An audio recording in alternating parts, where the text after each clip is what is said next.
This just in, swingers from Texas are selling their sons for cocaine money.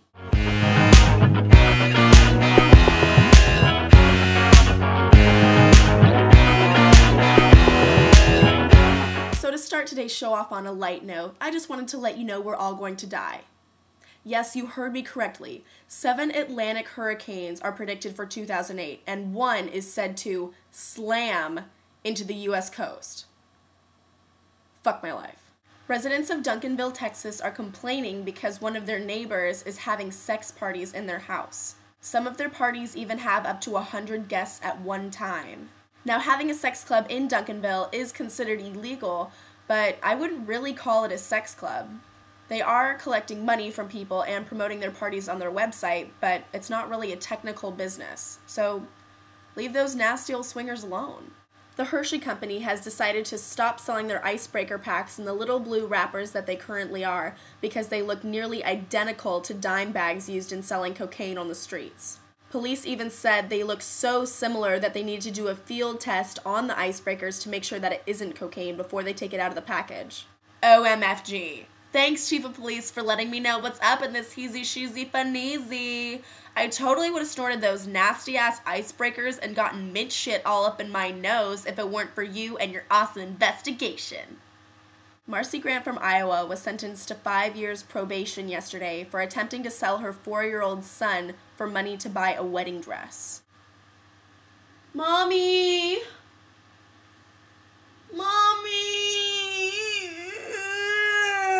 So after much pleading and prodding on my part, someone finally wrote in a question for me to answer on the show. So here's our new segment, Ask Angela.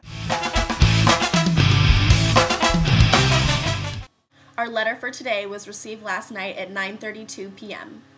He writes, "When I was 2, my parents got divorced. My mom got custody and my dad got joint custody. It hurt him and he got into drugs. From then on, my mom would tell me that I was going to see him on a certain day, and I even talked to him before those days, but he lied so many times. One time it was really bad. I was pacing the sidewalk in front of my aunt's house waiting for him. I was probably 7 at the time, and my mom asked what I was doing.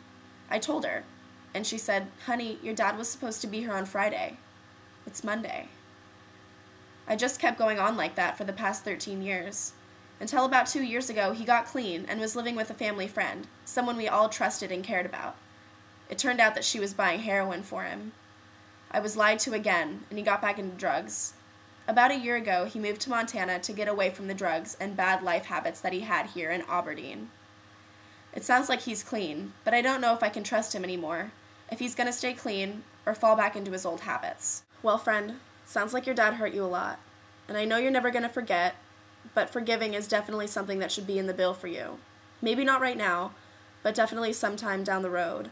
Trust is something that needs to be earned, and it sounds like he's broken it many times, but you don't really want to hold a grudge against him if he's really going to change this time, and you never know, it really could happen. So my advice to you while your dad's in Montana would be keep in touch, be reserved, but definitely don't be afraid of your dad changing, and try to make it work. Best of luck.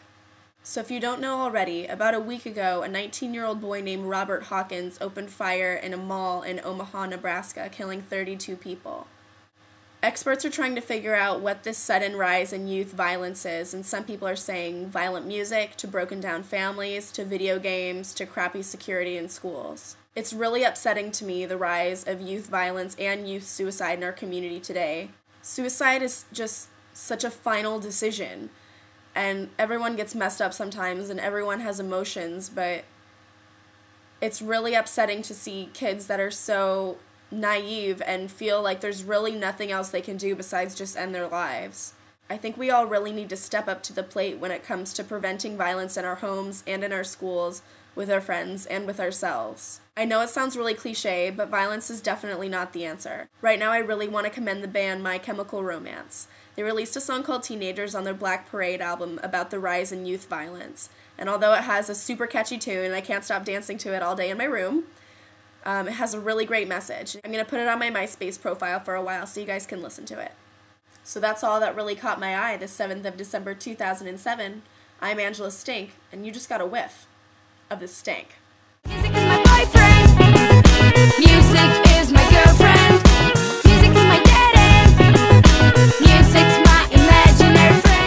really want to start encouraging more audience participation on the show. There's no point in me making the videos if you guys aren't enjoying it, so I want to have feedback.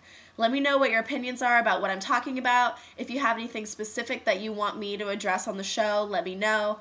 Or if you just want to write me a letter and let me know what's up, that's cool too.